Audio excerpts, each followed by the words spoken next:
Hi guys, welcome back to my YouTube channel Aaina. सावन का महीना तो घेवर के बिना तो बिल्कुल भी पूरा नहीं हो सकता। तो मामा आए थे और वो मम्मी की कोथली लेके आए थे। जो भी यहाँ हरियाणा साइड से हैं उन सबको पता होगा इसके बारे में।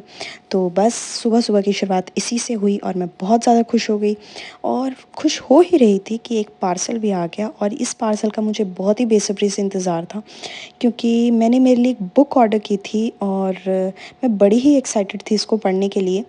ये व्लॉग काफ़ी दिन पहले का है और मैं इस बुक को हाफ़ ऑलमोस्ट पढ़ चुकी हूँ और मुझे इसकी कहानी बहुत ही ज़बरदस्त लगी।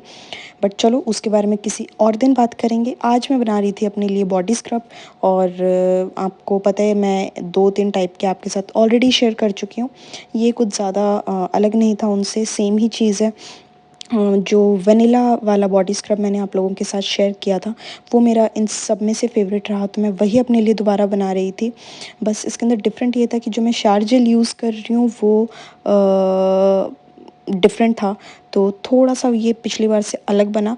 बट बहुत ही ज़्यादा नरिशिंग है, स्पेशली जब आप इसके अंदर हनी डाल देते हो और ढेर सारा बॉडी ऑयल डाल रहे हो। तो मतलब एक तो बॉडी ऑयल से चिपचिपाहट कभी भी नहीं होती है, तो फिर इसीलिए भी वो बहुत ज़्यादा नरिशिंग रहता है। वरना मेरे जैसा इंसान जिसकी बहुत ज़्यादा ऑयली स्किन है, वो बिल्कुल भी नहीं यूज़ कर पाता है नॉर्मली जो मॉइस्चराइज़र हैं वो ज़्यादा। तो बॉडी ऑयल्स उनके लिए काफ़ी ज़्यादा अच्छे हैं वैसे भी यूज़ करने के लिए, कि अगर आपकी ऑयली स्किन है और आप मॉइस्चराइज़र्स नहीं यूज़ कर पाते हो अपनी बॉडी पे, तो आप बॉडी ऑयल्स यूज़ कर सकते हो। वो बिल्कुल भी स्टिकी नहीं होते हैं और बहुत ही नरिशिंग होते हैं। और प्लम का वनीला बॉडी ऑयल मेरा सबसे ज़्यादा फेवरेट है। मतलब एक तो वनीला, ऊपर से प्लम वाला, माय गॉड। और ये हमारा बहुत ही ज़बरदस्त वाला जो बॉडी स्क्रब है वो बिल्कुल रेडी हो चुका है। देख लिया आपने, मैंने कुछ भी नहीं, शुगर, शार जेल, हनी और बॉडी ऑयल, सिर्फ इतनी ही चीज़ें डाली। और अब अगर बनाया है तो उसको टेस्ट करके भी देखना पड़ेगा, क्योंकि टेस्ट करने से आपको पता लगता है कि वो नरिशिंग है या नहीं। क्योंकि कई बार अंदाजे में आप ऊपर नीचे हो जाते हो, तो अगर आप उसी टाइम पे टेस्ट कर लोगे तो फिर आप अपनी जो क्वांटिटी है वो ऊपर नीचे कर सकते हो। और आप मेरी स्माइल देख के बता सकते हैं कि मैं बहुत ही ज़्यादा सेटिस्फाइड थी, बिल्कुल सॉफ्ट स्किन हो गई थी इसके बाद। मुझे बहुत पसंद आया, आपको कैसा लगा बताइएगा। और इतनी ही देर में बड़ी ज़बरदस्त बारिश आ गई थी और मैं देख के बहुत खुश हो गई थी, क्योंकि एक तो बारिश प्लांट्स के लिए बहुत अच्छी होती है और मैं जब भी बारिश आती है मैं सिर्फ प्लांट्स को देखती रहती हूँ। ये इतने अच्छे ग्रीनरी सी हो जाती है और बड़ा ही मज़ा आता है।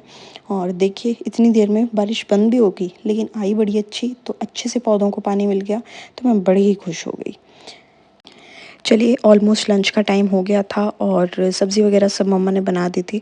मेरा बस चटनी खाने का बहुत मन था, तो फिर इसीलिए मैं अपनी सबसे ज़्यादा फेवरेट कच्ची कैरी की चटनी बनानी मैंने स्टार्ट कर दी। और बीच में सफाई वाले आंटी आए हुए थे, तो उनके लिए मिठाई निकाल के रखनी थी, तो साथ के साथ पहले मैंने वो काम किया। आप लोगों को ये चटनी अगर आपने बनाई है तो कैसी लगी मुझे ज़रूर बताइएगा, क्योंकि मैं तो दाल के साथ अगर ये चटनी ना हो तो मैं वो दाल ही नहीं खा पाती हूँ। सच में ऐसा है कि अगर दाल बनी है तो क्या मुझे पहले चटनी बनानी हो, लेकिन खाऊंगी मैं वो दाल इस चटनी के साथ ही, है ना। तो बारिश के मौसम में आप लोगों को क्या क्या पसंद है, आप लोग क्या क्या करते हो। जैसे किसी को चाय पीना पसंद है, मैं चाय नहीं पीती, तो मैं वो वाली चीज़ कभी सोच ही नहीं सकती कि चाय, वो कहते हैं ना कि बारिश का मौसम हो और चाय की चुस्की हो। नहीं, मैं चाय नहीं पीती। बट मैं मौसम बहुत अच्छे से एंजॉय करती हूँ, मुझे बड़ी ही खुशी मिलती है। और यहाँ देखो मेरे साथ क्या पचका हुआ। जो कच्ची कैरी थी वो बहुत दिन की हो गई थी, तो वो मीठी हो गई थी, लेकिन ये इतनी अच्छी थी ना खाने में कि मैंने पहले बैठ के तो यही खाई और इतनी ज़्यादा अच्छी लग रही थी ये, पूछो ही मत। तो सबसे पहले पेट पूजा की, उसके बाद अपना काम दूजा, फिर मैंने बनानी स्टार्ट की अपनी चटनी। और ये वाली जो चटनी थी ये बहुत अच्छी निकली थी। और अब की बार मैंने ये छील के बनाई, क्योंकि उसके बाद ना वो गर्म होती है तो निकालनी बड़ी मुश्किल हो जाती है, उसका जो पल्प निकालना। इसीलिए मैंने अब की बार ये जो ऊपर का छिलका इसका हटा दिया और उसके बाद बनानी स्टार्ट की। तो आप लोगों को ये रेसिपी कैसी लगी। आहा, मुझे तो कच्ची कैरी बड़ी खट्टी लगी।